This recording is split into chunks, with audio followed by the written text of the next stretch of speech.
bo'lgan.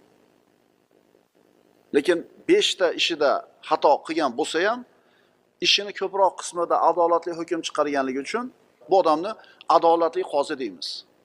Inson mutlaq adolatli bo'lishi mumkin emas. Albatta unda bir xato bo'ladi, nuqson bo'ladi, kamchilik bo'ladi. Demak, bu odam 1000 tadan 995 ta hukmi adolatli bo'lganda ham 5 tasida xato bo'lgan.